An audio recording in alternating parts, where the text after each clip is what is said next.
Hello, Shiao-yin. Welcome to the show. Hello, hello. Good to see you. I'm very excited about this conversation and explore maybe topics of organizational intelligence or not. Sure. I will go Um, where you need. yes, and dynamics and psychological safety. And I always kick it off with the same question. When did you start calling yourself a facilitator? And actually, do you? That's a great question. I don't think if anyone has ever asked me that before. I don't identify myself as a facilitator. Yeah. I do use it to describe one of the skills or tool sets that I bring to do my work. I primarily identify as a cultural change strategist, and that involves being a coach. It involves being a facilitator, it involves being a bit of a curriculum designer. So I look at it as it's a very necessary part of the work. So I do see facilitation as a core skill that's needed for change. And how so? How so? Um, well, if you want things to change, or you want people to come alongside you to change it, you have to sort of support people's increase of awareness, so that we know more about what we're talking about. We can see where we agree, where we disagree.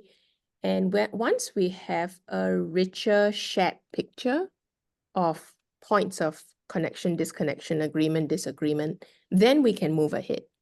But if we're not brought to a shared picture, then it's very hard for things to move forward.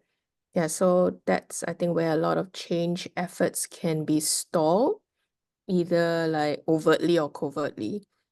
Yeah, because no one has done the hard work of facilitating out stuff from that's sort of like around the table. It's not being put on the table. So that's how I see facilitation work. Yeah, the art of like putting things on the table. I love that. I love the image you just described, to take all the parts and then thereby facilitating alignment, knowing what we're talking about. And from Mm. there, so common ground to then move, change, and have these Yeah. difficult conversations. Yes, yes. Yeah. And I like to tell people that common ground doesn't mean this like soft Care Bear language of, oh, let's all come to a kumbaya agreement of each other. It's a common ground of facts, or a Mm. common ground of things that we are looking at. What are the cards we are playing? It's hard to come to an agreement or disagreement if people hide cards. you Yeah. know, like you're not playing fair with this. Like, I mean, to keep it really simple, like, for example, in Asian culture, sometimes Asian parents play a very unfair game with their kids, like the kid can go up to them and like, oh, hey, mom, like, what would you like for Mother's Day, this year? And like the mom can say, you should know. It's like, This how is are you not supposed only to Asian. continue playing that game?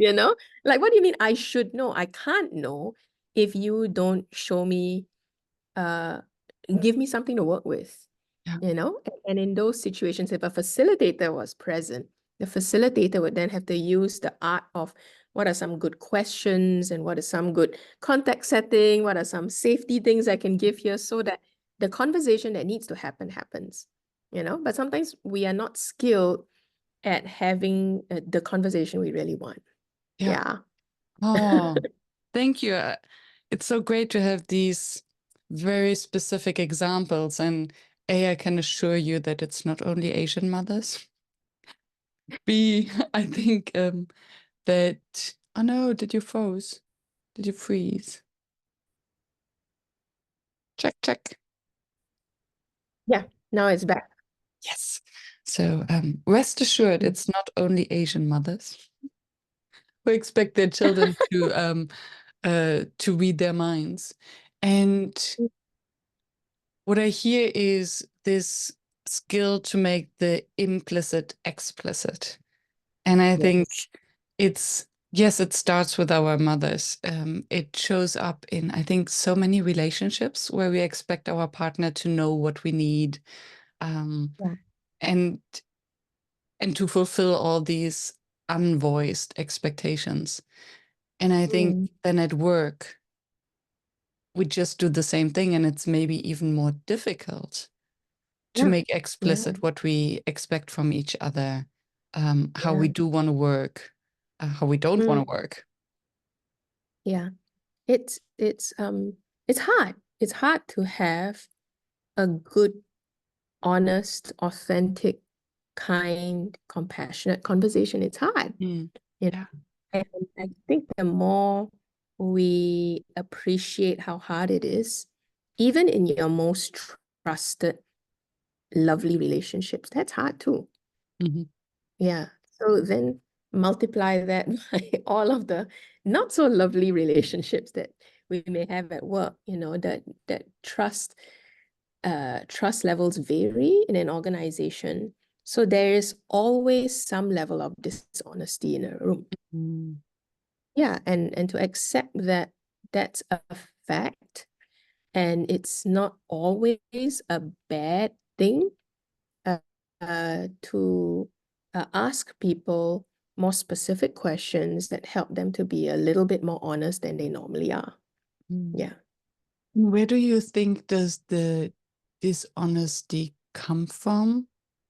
And what Mm. are the questions? So, what is, because also where I'm coming from with my question is the dishonesty, I assume, is there as a means of protection. So, Yeah, very, yeah. we It's hide a form of parts of the. Mhm. also a form of like what I assume is protective of you, Mm, you know. But I may be wrong. I may hold back information because I may think it's better for you not to know. And that's the tricky part, that sometimes people aren't being deliberately ill-intentioned in being dishonest. I mean, dishonest is the harsher description of it. yeah. But I think it's a true description of it, because we are dishonest with the ones we love sometimes, Mm. you know? And what does it take then to make this shift, assuming that it's already difficult amongst those we love most? Yeah. How can we make it easier amongst those that we haven't necessarily chosen to be in our life? I think that and there's an underrated leadership skill uh that is called go first, you know. Mm, So the someone modeling. has to role model and be the first to be vulnerable and honest with what are they currently thinking and feeling and wanting in the moment. And it's scary sometimes to say that out loud because Mm, I need to trust that if I put it out there, it's not going to be purposeless. It's going to be noticed. It's going to be experienced. It's going to be handled with some level of respect, if not care. mm, Uh, and you have to take the risk because there isn't a guarantee. Even with someone you love, say a beloved spouse, is it going to be okay to tell a beloved spouse that when you said that thing to me, it made me really, really mad at you. It made me feel you don't care. And of course, some people are like, "Oh, I say that to my spouse every day. It's no issue." But but you could be in a situation where you feel, "Oh no, I can't say that because I think that will hurt him, or hurt mm, her." And well, you wouldn't know yeah, until you put that out there, and then let's manage that respectfully. yeah. Yeah, on both ends. So yeah, I do think it's scary because not every thought and feeling and desire we have in the moment uh feels easy or safe to share. Yeah. Yeah. And Mm. a few things come to my mind. One is the concept of the oxygen mask, that we have to put our oxygen mask on first. And I think one of these honesties that we often neglect is taking care of ourselves first. So maybe this means not seeing our friends, or that means holding back a little bit for ourselves, but then also for the benefit of everyone. Because if we are depleted, we are not fun to hang out with. And I think in an organizational context, managers who are at their edge, for them to actually speak the truth and take time for themselves and to de-stress, because otherwise it has negative consequences on their teams. Yes. And I guess the skillfulness of the facilitator or the manager who's trying to use this skill called facilitation is there's actually so many layers to what I am thinking, feeling, and wanting in a given moment. Which one should I be honest about? You know, there's so many things to be honest about, and that's the art of it. You know, that now I have to choose out of the, let's say, the 10 different data points I could float out in this moment, which one feels the most useful or relevant or necessary for the situation, for me, for our relationship here. Yeah. And you don't know. There's no textbook to tell you that. There isn't one. You have to put it out there as an experiment and work with the results of your experiment, for better or for worse. But what's important is you don't do it carelessly. You don't do it unintentionally. I think that an unskilled facilitator or an immature facilitator is like, oh, okay, let's facilitate a more honest conversation in a room. Let's just open up like some time bombs here, let's step into the minefield. And I think that's not responsible or respectful of how difficult it is for people to be honest, Yeah, so you kind of want to be really reverent and respectful of the difficulty of honesty. And let's just go carefully, let's go very intentionally. And let's not be afraid of causing some tension or discomfort, because that's sometimes necessary. So it's like, I'm not going to intentionally hurt you, but I may say something that feels hurtful. You know, you know, like, and I can't think on your behalf what you will receive is hurtful, but like I have to put something out there that it's not with the intent to hurt, But to help grow, and sometimes to help someone grow means speaking out the uncomfortable truth. Yes, and I the think that candid feedback. it's a huge difficulty right now, even in, let's say, in public conversations, right?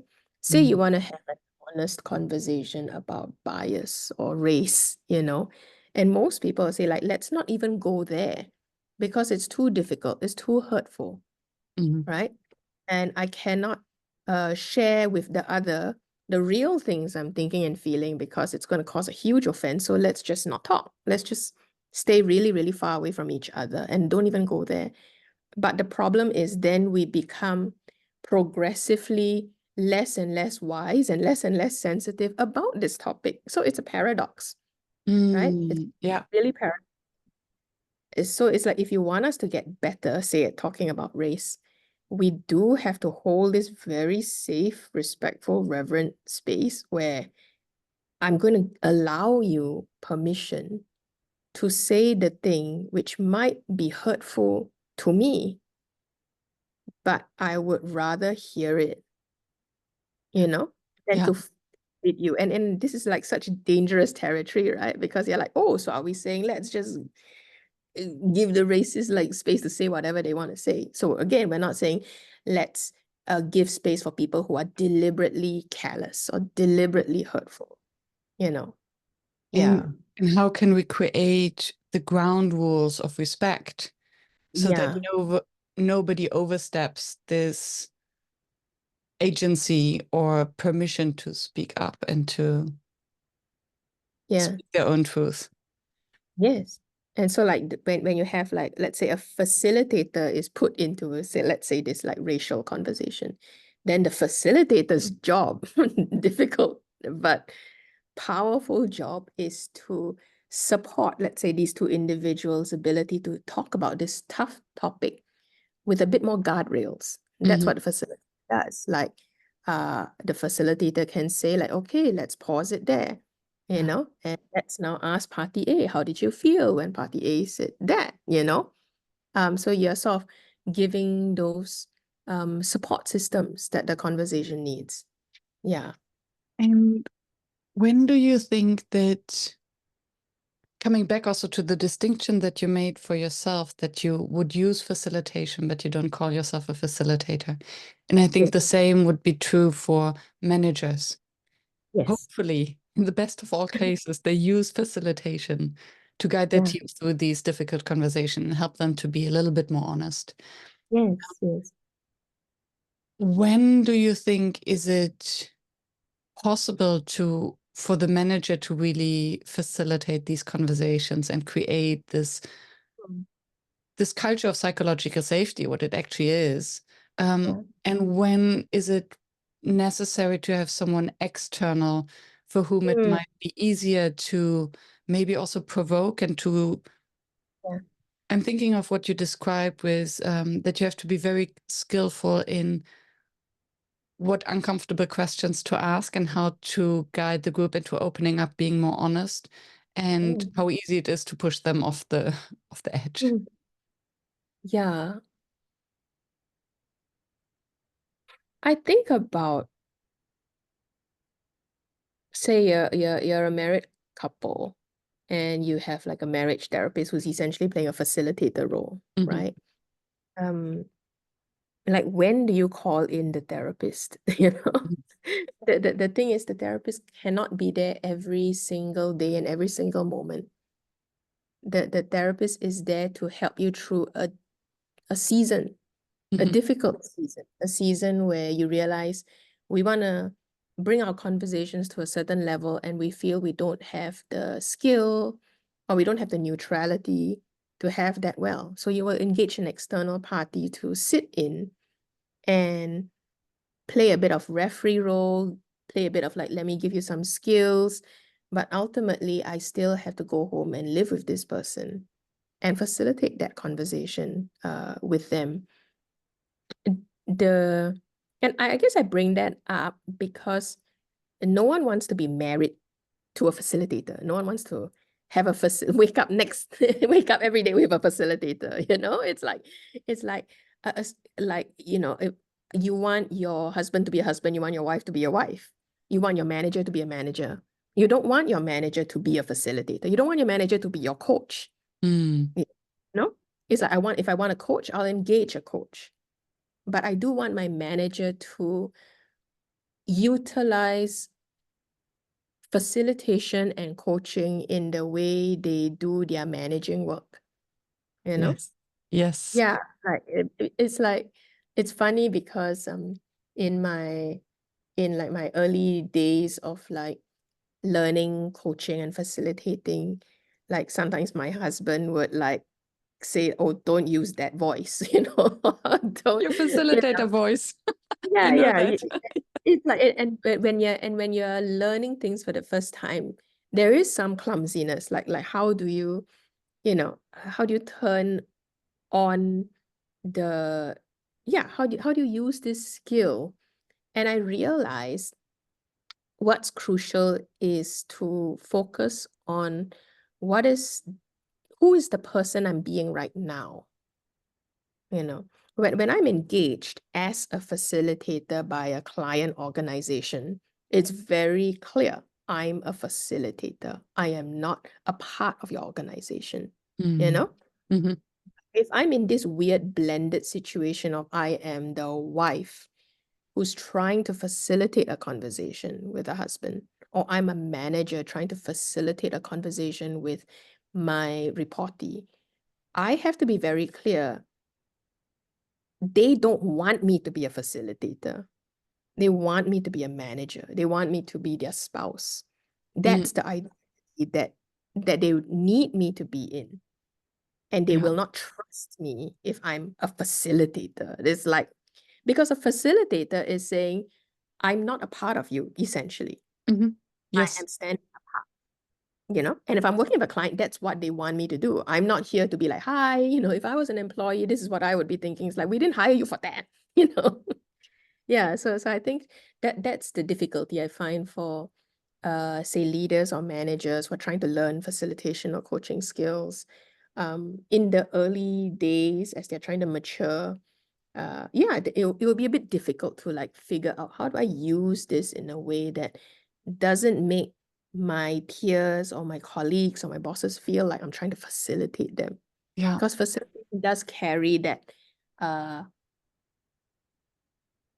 I don't have the right, okay, the harsh word is the arrogance Mm. of like, I Yeah. am not a part of this, you know? Yeah.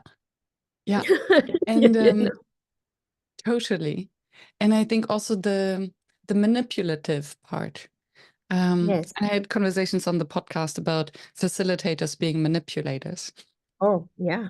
Yeah. because we do create a process for Mhm. groups and individuals to have conversations to achieve to a certain outcome. We don't know the outcome, but we design this process. So it is an act of manipulation. And I Mm. think if we're using it in our private context, we are manipulating. So if we're It overly is. facilitating, we are kind of manipulating the Yeah. conversation of the situation. And people notice that. Oh, they do, and they hate it. Yeah, yeah, and I love your your honesty in stating that, because I've been told so many times by my mom telling me, "Stop facilitating me. I'm not one of your clients." By my friends telling me, "Miriam, please don't facilitate your next date." Yeah, yeah, and it's such a and it's a professional issue, that a lot of, I think, the helping professionals will all encounter. Yeah. I'm sure counselors and therapists and coaches and anyone who helps people, where the professional distance is a good thing. But if I'm trying to use this skill set in a situation where I'm a lot more personally integrated into it, then I really have to be clear, what's my primary identity here? What's Mm. my identity and what's my skill? Yeah, and what's my role? So what are the expectations? Yeah. And for this, I think it touches upon something else that is very underrated, I think, is the clarifications of roles we play, especially when we have different hats on.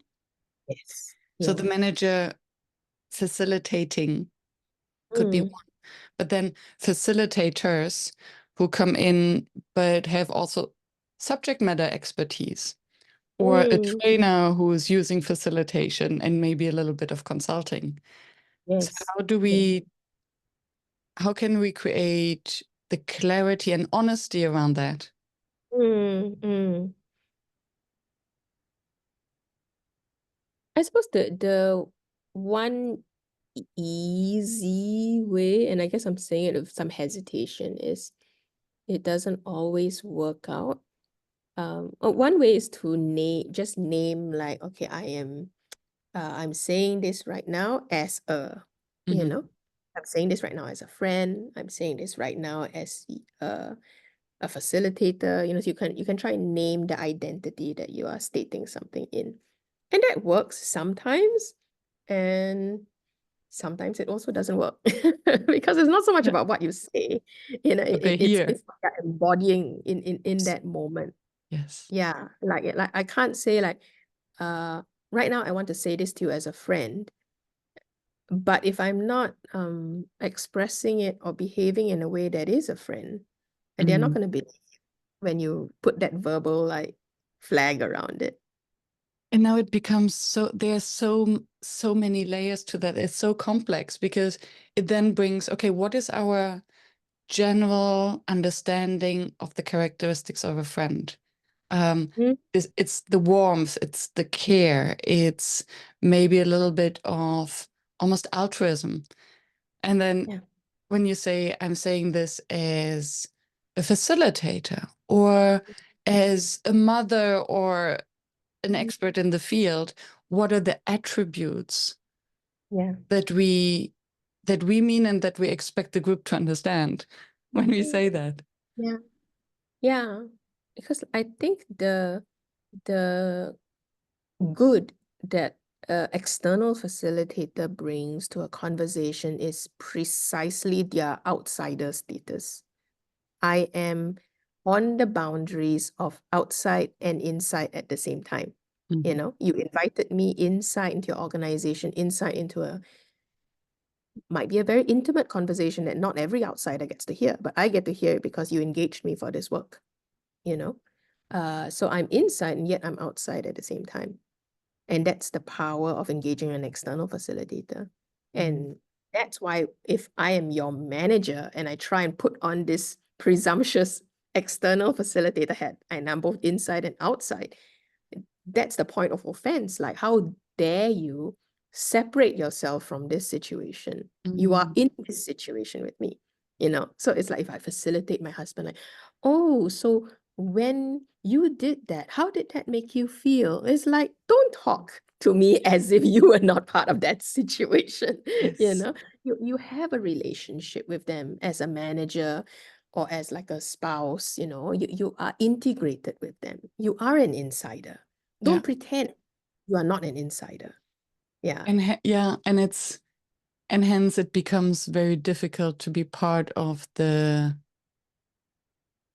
process where the facilitator usually owns the process, the group owns the result. If the manager is really stepping into the facilitator role of a complex process, then they cannot be neutral towards the outcome, and they cannot by definition be part of the discussion, because you cannot moderate, you cannot participate and facilitate at the same time, I believe. Yeah.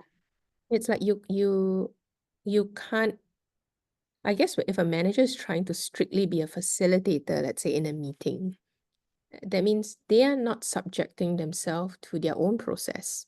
Mm. You know, Yeah. it's like, so that the arrogance of the facilitator slash manager could be like, oh, let's take a pause right now and everybody like share how are you feeling in this moment, and I don't share how I'm feeling in this moment. You know, that's Mhm. me treating myself as if I am above this Yeah. thing. I'm not part of it. So I And guess for a manager who wants to use, let's say, that intervention, whatever process you subject the room to, you also must be subject to it. that's what you mentioned in the beginning, right? The role modeling is one of the underestimated Yeah. skills. And I Yeah. think so. I think then there are also degrees on how do you facilitate, because as a facilitator, I would go first whenever it comes to showing vulnerability. Yeah. But I would go last when it comes to sharing ideas, because I don't want to influence the group. And I think this is even more true when you're a leader or manager, using facilitation Yes. without Yeah. stepping fully into the role of the facilitator. Yeah. Yeah. So I do think for, at least for organizations, it's useful that everyone has the skill of facilitation, not just like the managers or the leaders, but everyone ought to learn the foundational skill of facilitation, because it's just about playing, I suppose, like playing like a support system of a Yeah. conversation that needs to happen. Yeah, then the manager is not burdened with like only I can facilitate this. You know, but if your whole team, let's say, has varying levels of facilitation skill, everyone can sort of play a little bit of tag team so that you don't always have to wear the hat of let me facilitate this meeting. You can take a step back Yeah. you know? Yeah. And I think it's a two-way street. So Mm, I think if only the manager had facilitation skills, or not even, then mm, everyone is complaining about the quality of their meetings and that they're not going anywhere and that it's a toxic culture and all these things. And if it's only one person who holds the skill, then suddenly it's their responsibility, although it's a shared responsibility. It's like, yeah, like mm, a relationship, like a marriage. It's mhm, not that one knows how to solve a conflict and the other one just follows. It doesn't work like that. mm. And I think to share this responsibility and agency, or to give Yeah, agency to the people that they are part of the solution as yeah, much as they are part of the problem. yeah, yeah. So I think one gift that someone with facilitation skill can do in their personal and professional situations is you can design a process that everyone is free to use, you know. Like let's just say a simple process like pause, you know. You Mm, can say in a let's say a manager team situation, you can say, all right, this is the process. Whenever we have a meeting and something's not working in it, everyone here has the power to just say, okay, can we pause it here? This meeting's not working. You know? That's a simple way of like upskilling everyone in a minute because they now have a process, right? That everyone can mutually yes. agree on. And Yeah. what I love about this simple tool is it comes back to what you said first, where we started about this honesty, about Mm, speaking your truth. yeah. And suddenly you give permission to everyone to point out the truth that maybe everyone is feeling, but nobody is speaking about. Yes. And giving like a simple process and a simple linguistic intervention that everyone can like easily catch on. It's empowering because sometimes people literally don't know. Number one, they don't know they can stop a meeting.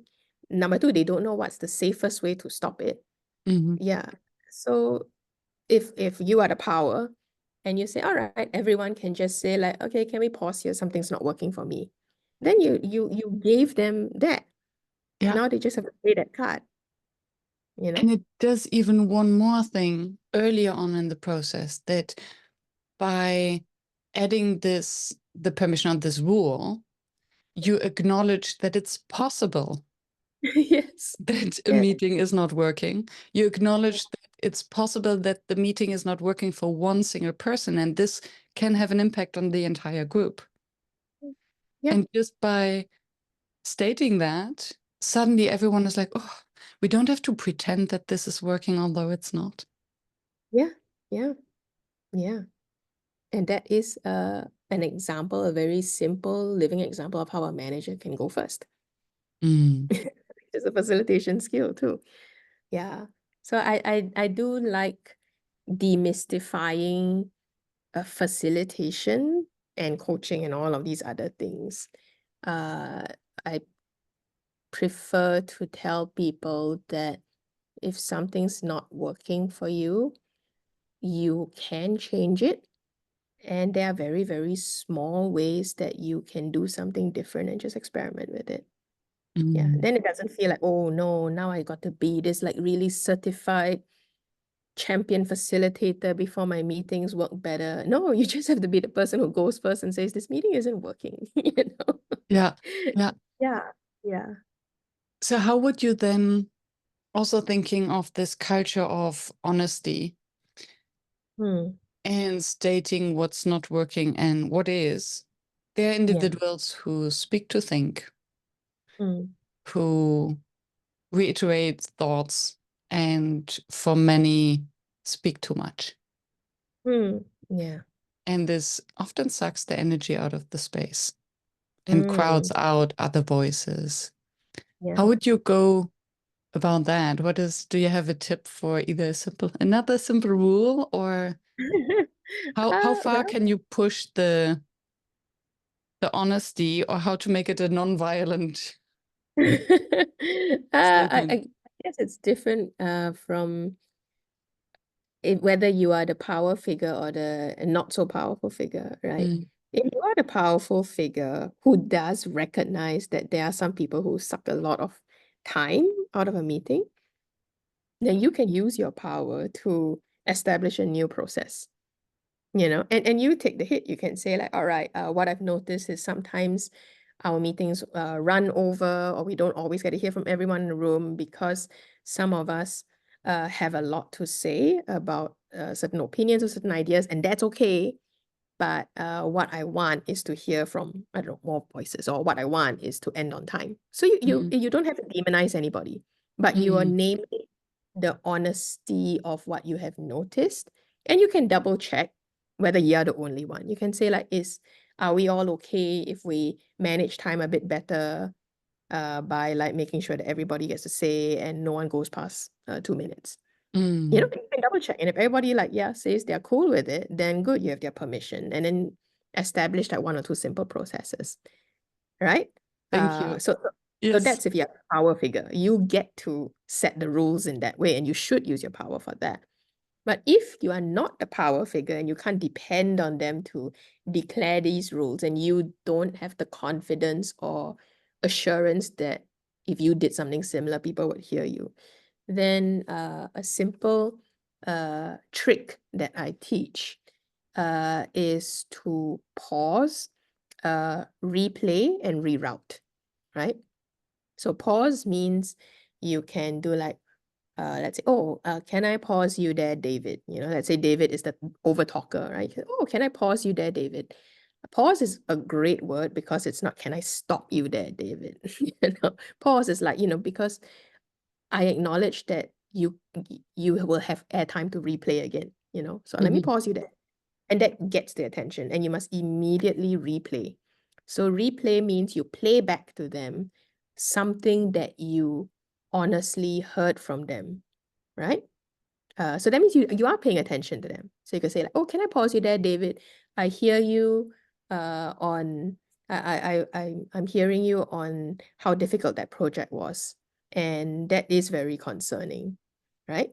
So it's like I'm validating for you that whatever you said has not gone unheard. So that's why I need to play it back. If you have something positive to affirm about that playback, then express that. If you have nothing positive, then at least play back the facts of what you heard. I heard you have many concerns about how difficult that project was. And then reroute is, in that moment, quickly reroute the conversation to at least 1 or 2 specific people. If not, scattershot it to 3 or 4 so that someone needs to catch the ball, So what it would sound like in a seamless way is like, rah, rah, rah, rah, rah, rah, rah. Oh, hey, David, could I pause you there? I love what you just said about the need for us to do A and B. And I'm really curious right now about what sales thinks about it. Can I hear 2 or 3 voices from sales? What do you think? And it doesn't even need to be what do you think about what David said. Otherwise, then it becomes this big ping pong, right? It can be, I hear 2 or 3 voices about what is your own take on the project David's talking. Yeah. So, and that's your signal to, hey, room, come on, let's work with each other here. Because generally, if you are suffering from an over talker, there's probably at least a couple of people who are as well, but they didn't know what to do. And now you've thrown the ball. Yeah, so you can use that. It's a very simple technique, right? Pause, replay, and reroute. Yeah. Simple, not easy. Yes, because the hard part is to like pause them first. To pause them first, and I think to self-regulate, because it, as you described, it rises or falls with the ability to acknowledge and appreciate what has been said. Because if we pause and say, okay, thank you, David, I would also be curious what others think, then they will be like, oh, you haven't even listened. Yes. And then there's a lot of anger. It's like a steam cooker suddenly, a pressure cooker. But by acknowledging and mirroring back, okay, I paid attention, I listened to your words, I can maybe relating to a feeling, I can hear your frustration. Yeah. about this project and the difficulty. Yeah. Yeah. Yeah. And I think that's something that less experienced facilitators also have to sit with, that the process and the interventions don't work in isolation. It's not like, oh, here's the magic trick. Pause, replay, reroute. I got the trick, because it's ultimately about the use of self, right? The big mystery skill for all facilitators. It's the use of self. Like, how are you using yourself in that moment?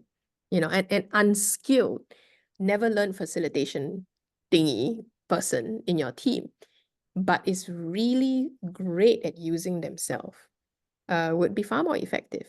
Say David is like, rah, rah, rah, rah, rah, rah, rah, and the lovely, calm person on your team who's like, David, that was a really good point. I wish I thought of that, and saying it with sincerity Mm, could be yeah. the best, you know. Yes. Yeah, so And the people catch the energy and the mhm, emotion and the being and the yeah. identity, all these like mysterious stuff that are not about the skill or the particular intervention you're using. That's the master thing that Yeah. people are reading. And then they will read the intervention. Yeah. Yeah. And Mm. it almost sounds like the skill to detach the person from the content, from what they're saying, and Mm. still bringing it back to a personal level. Because I Yeah. think what happens often in tech teams is if there's this one person who speaks a lot, then Mm. everyone else stops listening even. Because, oh, here we go again. Okay, let me get my phone to distract from this discomfort because nobody dares to speak up. And Yeah. hence, this reinforces, then they want to find the voice and be heard. So they speak even more and more and more, and the others get even more deaf because they Yeah. don't want to hear it. And Yeah. by acknowledging or by pointing out something positive and Yeah. appreciating them publicly Yeah. might actually break the cycle Yeah. because it gives the Yeah. talker what they need, Mm. confirmation, appreciation, and Yeah. the others a pause. Mm. I feel it in tech teams, there is a lot of power in the everyday interactions that teams have, you know. Like if you are working with an overtalker and you, let's say, know that the overtalker doesn't come from ill intention, they just happen to talk a lot, right? It's great if on a day-to-day basis, rather than think about the facilitation aspect, you're thinking of let's build a bedrock of relational safety Mm, and relational security. Because once you have that relational security with each other, you can say things to your friend, say things to a trusted colleague like, in the meeting you talk a little bit much, and the person doesn't take offense because we have a relationship here. I think it's mm, always scarier if you don't have a relationship. mm, Like on my team, some of my team members talk more than others, right? I wouldn't classify them as an over talker, but they would talk more. And I realized like sometimes I will say in a very humorous way, like, oh, I've stopped listening.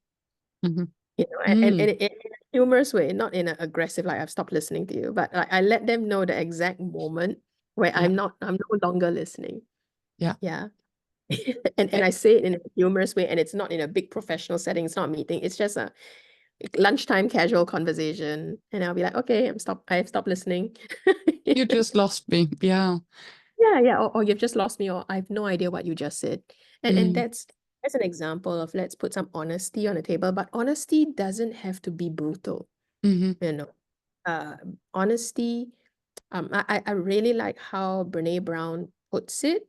I use it as my own mantra that you need to be clear and kind, mm. right? Yeah, because uh, and you don't want to be nice, Yeah. right? Because nice Thank is you for often the code. distinction. Yes. Yeah. Be Yeah. clear and kind. Don't be nice because nice is often code for being unclear, And which is sugarcoating. act of unkindness. Yes. If I have stopped listening to someone, it's better for me to give them that information than to pretend I'm listening. Yeah. Yeah, out of like, I don't want to hurt this person. So let me nod along, but actually inside I'm thinking of something else already, you know? Yes. And I think it's this little act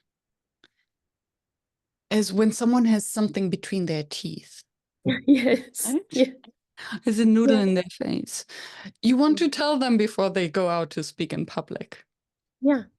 And there's nothing bad about it. And I think as a warning, these kind of maybe disturbing micro behaviors is indeed an act of kindness. And I'm thinking also of the model of Kim Scott in Radical Candor, that when we come from a place of care and we are clear and honest about the feedback, then it will be well received because they can perceive that it's for their growth. But if the care is lacking, if we don't mean well, if we're not interested in the growth of the other person, then we're just obnoxious. Yeah, yeah, yeah. So I agree with that for sure. My own rule of thumb is the harder the truth you want to deliver, then the greater the love you better be prepared to serve it alongside. You know? Mm. And it doesn't mean I have to love, like Care Bear love every hard or difficult person in front of me. It just means if I want to deliver a really hard truth and if I want it to sink in, um, delivering it with a lot of care, I think allows the message to actually land a little bit better. Yeah. Yeah. Yeah. Where I was talking to my team of associates recently about how to deliver constructive feedback and to avoid the feedback sandwich. Or we discussed why is the feedback sandwich so Oh, I hate bad? that. Which is basically the idea for those who don't know. You start with something positive, then you have the critical feedback, Yeah. things that you really want the other person to change, and then you Yeah. end with something positive again. Oh, And it's the thing is, terrible. yeah, it's terrible because it deviates from what we actually have to say. Mm. And very often it's nice, but it's not kind. So these are Yeah. nice words that are not beneficial or they're vague. Yeah. And It what, immediately renders the positive thing that you said as a lie. yes, Yeah. yeah. And what Adriana said in my team, she was like, when we are, what she said was, when we are purposeful and we explain why this feedback is important to us Yeah. and why we see a growth and learning opportunity in it for the other person. There Mm. doesn't need to be a sugarcoating or some appreciation because showing that we care for their growth is Yeah. already kind enough. Mm. Yeah. And I And love it that. has be, and it has to be this, I'm in it with you Mm. and I'm not apart from you in some sense, like I'm not saying this in a like I am better than you, I'm superior Not than you. patronizing. Yeah, it's not Mm. patronizing, like, because we've all suffered from like our parent figures coming to us and like, this is for your own good, and you're like, oh, hate that, right? And nobody likes that vibe, right? Because like it's so hard to listen to someone who acts as if they do not suffer from imperfections themselves. Yes. Yeah. So it's like if you want to give, let's say, difficult feedback, it's good to find that part of yourself that can empathize, with like that you suffer from that too, or Mm, you recognize at least how difficult it is uh to struggle through that. mm, So let's say someone, I don't know, let's say someone has issues with meeting deadlines in a team with everyone who's like super good at meeting deadlines, and let's say you are a great deadline meter, right? It's, if there is a part of you that can uh that can let them know, you know, I can see how difficult it is to be in this team where everyone seems to be very like they want to move at a certain pace and you prefer your pace. And actually, there's nothing wrong with your pace. It just happens that you are in this atmosphere where moving this fast is almost a necessity. So I get it, you know, so let's work together on this, right? So it's so important that we try to secure each other as much as possible. Yeah, that like another great mantra I like to sit with is from the world of social work, where they tell themselves the person is the person, the problem is the problem, the person is not the problem. Solve the problem, don't solve the person. You know, and I think it's a great mantra because it's when I, like, say I'm a manager and I really need to talk to my peer or my reportee about this not okay thing that they're doing. I have to treat them as a person who is okay, right? Like, you're okay, I'm okay. And once we've established that, let's begin to look at the thing that uh, that you're doing that isn't that okay, but you are okay Yeah. enough to do something about that not okay thing. That's the not okay action.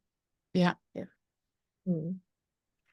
And I think this is maybe the one and first things to then also establish in groups or in intact teams. Everyone is okay. We are okay. Yeah. Yeah. And this means that there are hiccups. Yeah. And I guess from a listener who's like, what's this okay language? I mean, this is the language from attachment theory or attachment styles, right? Where I'm okay and you're okay means that I have a positive leaning enough story about me, and I have a positive leaning enough story about you, right? It doesn't mean like it's an angelic story. So it's not like, oh, you are an angel and I'm an angel and we're all angels here. It's not that. You know, it's like uh you you made a mistake and you're willing to fix it is a positive leaning enough story. Yeah. Versus you made a mistake and you're a major screw up. I mean, that's definitely negative leaning. Yeah. Yeah. And thank you for specifying that. For me, it's also this, as you referred to it earlier, there's nothing to be fixed. So I am okay means I have my flaws, but I don't need fixing. It's just, Yeah. Yes. Yeah. Yeah. We are not things to be fixed. You know, we are people who are flawed, who may get things wrong occasionally, but we have the strengths and the capabilities, and hopefully you have the willingness to do something about it. Yeah, and I will treat you as so until you prove me wrong. And even if you prove me wrong, it is still on me to treat you as a dignified human being capable of doing something about the mistake that they have made. yeah. Yeah, and that's how accountability works. Because if a person is incapable of doing anything about the wrong thing that they've done, then why are you trying to hold them accountable? They're incapable of it. Yeah. Yeah. Then there's no, yeah, then it's wasted energy anyway. Yeah. Yeah.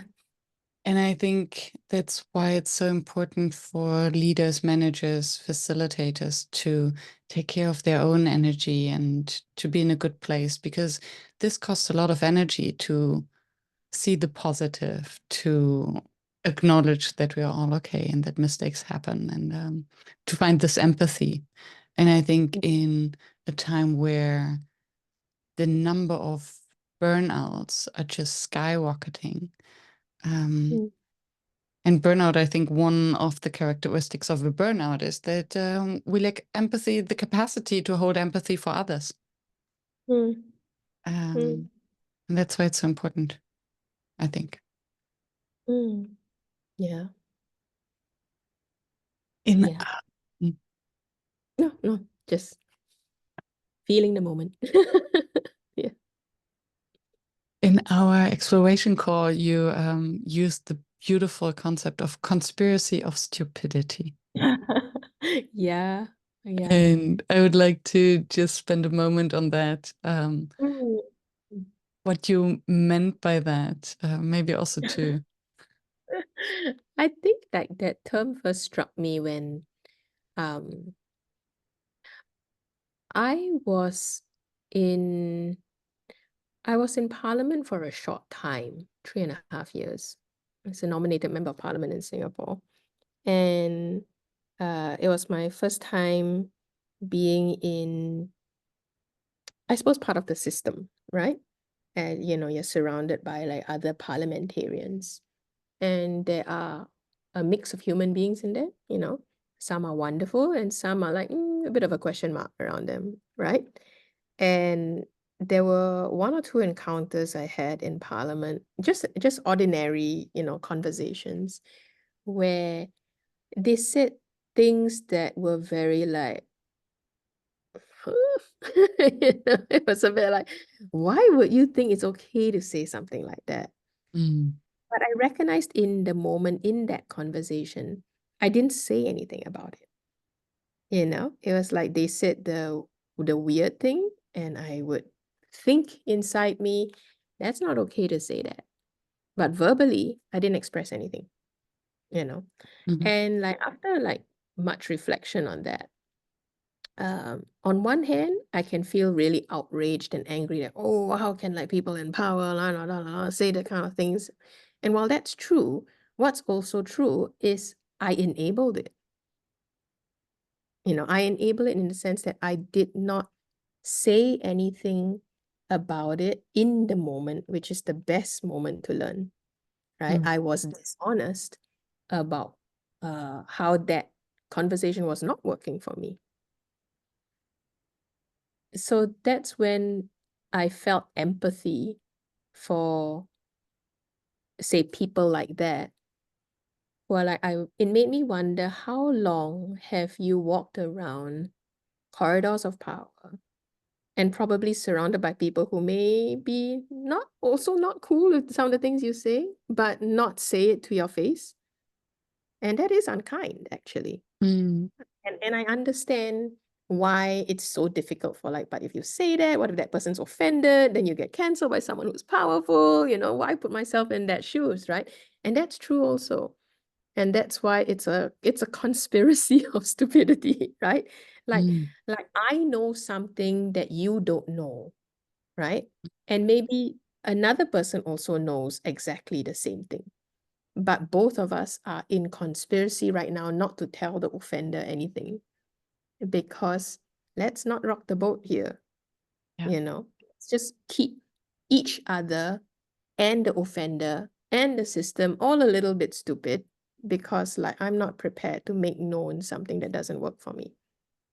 And when Mm, I go into organizations, that's what I see, and I don't see it from a sense of like, oh man, you guys are idiots for conspiring to keep each other stupid. Like, I know, I understand, it's hard, But you can say you have one of those like huge, hellish meetings where there are 40 people in a room, right? And there are powerful figures who are talking. And the figures can be talking about things which a lot of us, smaller fish are like thinking like, why would they say that? That's kind of stupid. The room has wisdoms, mm, and yet the room is not going to name it out loud. It's like, I know and you know that this is stupid, but oh well, let's all be stupid. yeah. But we suffer, but everybody suffers for it. Yeah. So I guess a facilitator's job is to try to do something about the conspiracy of stupidity. Yeah. And to see it with some empathy. Sometimes marriages get stuck in a conspiracy of stupidity. I Mm, know what care looks like for me, but I will not tell you how to care for me. yeah. You know? Yeah. Yeah, it's a conspiracy. Yeah. Beautiful. I love this concept. And I wonder whether the same rules would apply that you mentioned earlier, that naming it, so similar to the pause or similar to these little rules, just naming it, okay, it might happen that someone says something that doesn't feel okay for some of us. Yeah. How can we find maybe a word, Mm. or shall we pause Yeah. to talk Yeah. about that? Mm. So that because sometimes also we may say something that we don't mean Yeah. in an aggressive, mean, or bad way, and still the way it's heard is very Mm. different. And Yeah. then also the conspiracy of stupidity could lead to a situation that blows up into something very dangerous and toxic, although Mm. it all started with a maybe naive word or statement. Yeah. Yeah. Yeah. It's going to take so much courage and care for each other to voluntarily go into that minefield, to go first. Mm, And it's like, and the vulnerability could look like the person who maybe said the not okay statement to actually confess, like that I said something that I know a lot of you didn't like, and I'm still not sure what was wrong with it. mm. That's scary to admit, rather than, okay, let me just apologize very quickly, even though I actually think technically I didn't do anything wrong. That's learned behavior from when we were kids. Go and apologize. Okay. Yeah. Yeah. So it's Hmm. like, and you do see that. Let's say you see managers or public figures like apologizing, but not necessarily learning from it. Mm, Because like let's just quickly get over this hump, and so that everyone can go back to their regular lives.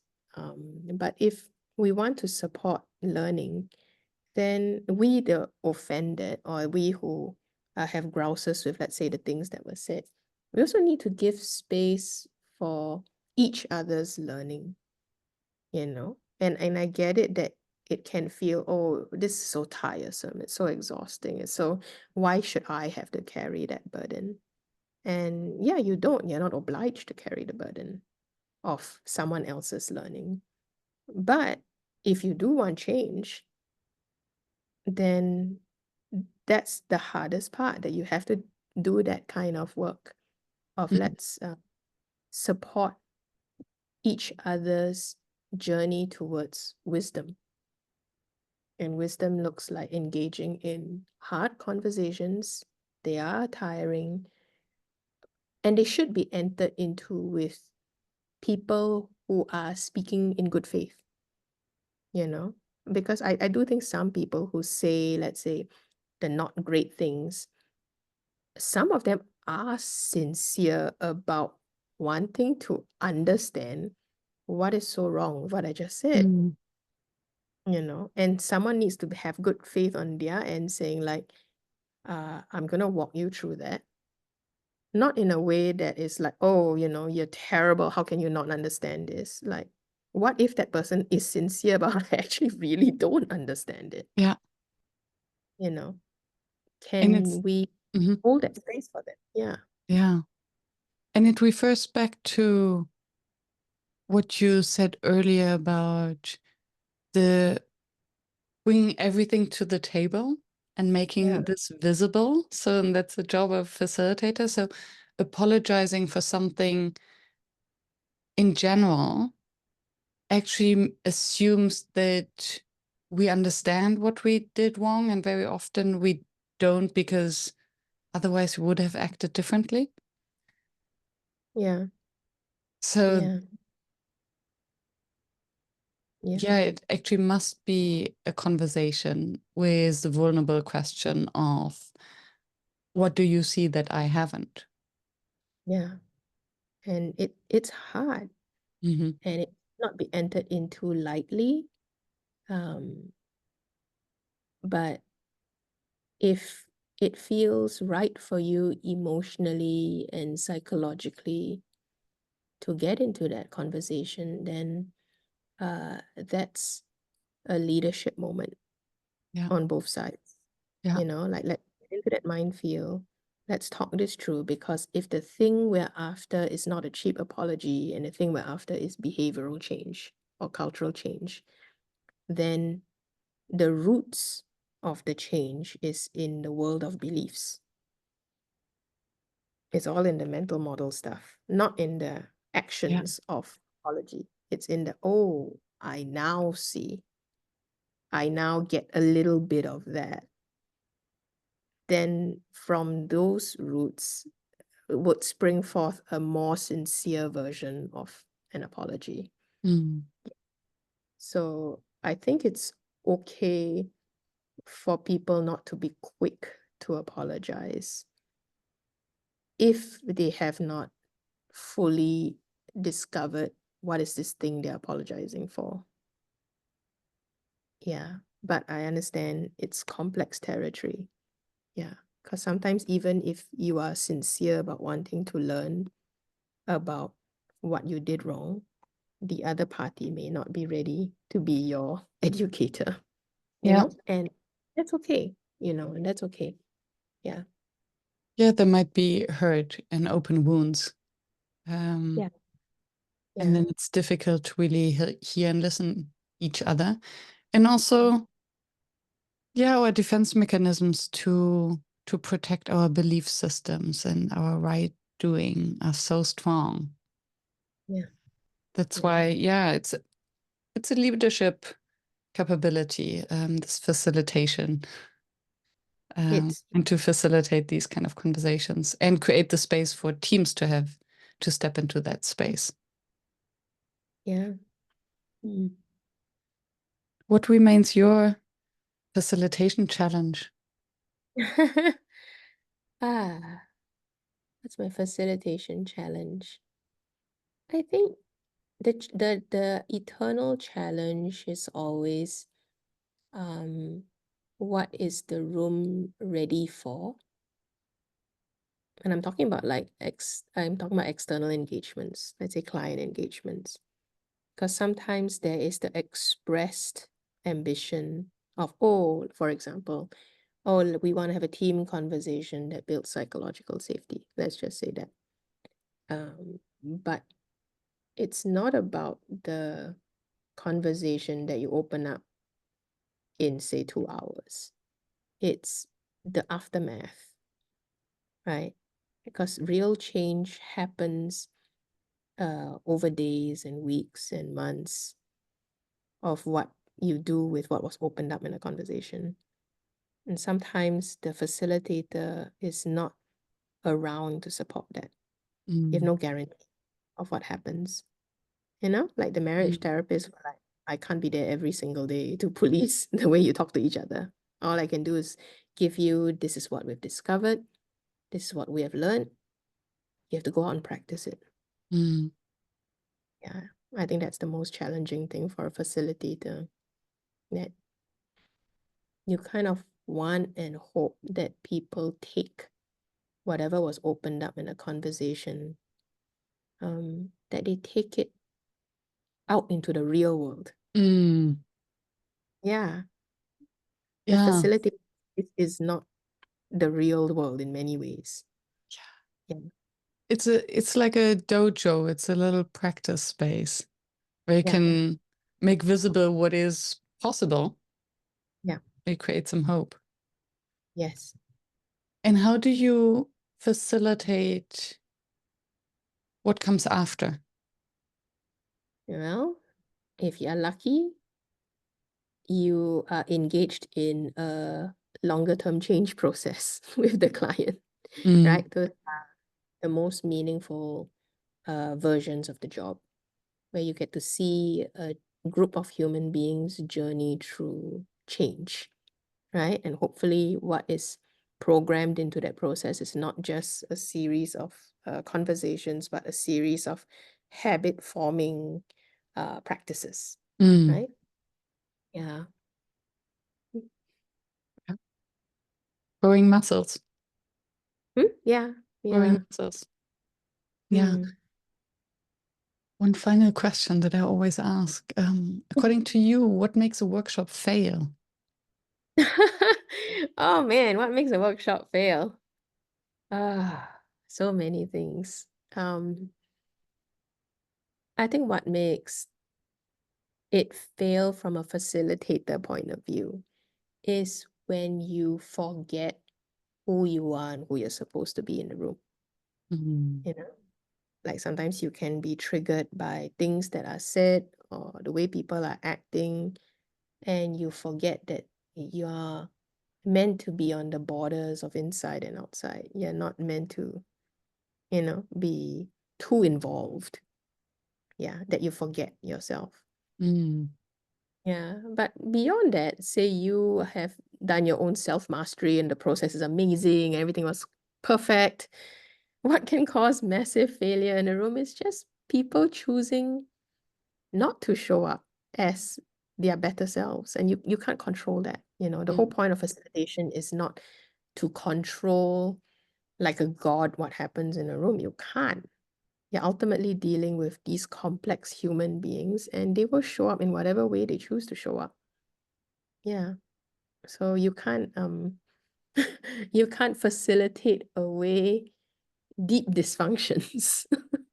Let's just say. And so it's not a point of failure on your part, but a point of like, oh, wow, that's difficult. Mm. Yeah. And then really starting at the beginning with the small steps to change, Yeah. to first make it possible to have a conversation when there are Mm, deep dysfunctions, I mean. Or how would yeah. you proceed with that? Would you work with the entire group when you sense that there are deep dysfunctions?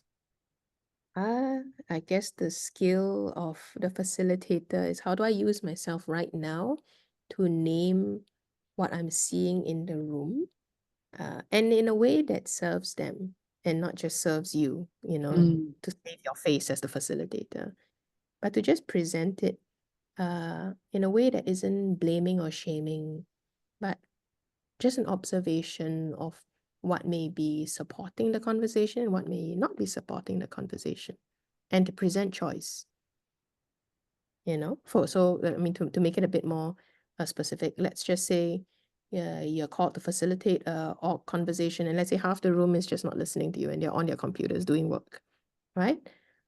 You can pause the process and just name what you're noticing, right? Mm. I notice half of the room is working on the process and half the room is on their computers right now. I have no idea what kind of deadlines you're meeting. I have no idea what kind of workday you've had. I would like to give you that choice to opt out of this conversation if that is permissible by your internal team. Are we allowed to say half the room can go out and tend to the urgent work that they need to tend? You Mm. know? It's like you need to show that I am on your side as well. Mm. I'm, And I, creating and agency. many Yeah. things I don't know. Yeah. So let's exercise some agency. Yeah. Mm, Yeah. yeah. And I think it's usually often also a sign that the participants are not sure what their role is and why they are really there if they're on their Yeah. computers. And if Exactly. they are still on their computers despite knowing why they're there, Mm, then apparently, as you said, there's something that is more urgent. And then who are you to judge? mm, yeah. Yeah. Or give them space to voice that out, right? Mm. Like I just hear from 2 or 3 people in this room right now about about help me understand why you must be on your computers throughout this whole thing. Mm. Because if it's really legit and reasonable, I do think you should be given that space to do some work. Yeah. Acknowledge that that must be a tough place to be in. Yeah. Yeah. Yeah. Thank you. Mm. Mm. What a rich and juicy conversation. Yeah, it was enjoyable. Very like Yes. nerdy facilitation talk. Yes. That's what I enjoyed the most.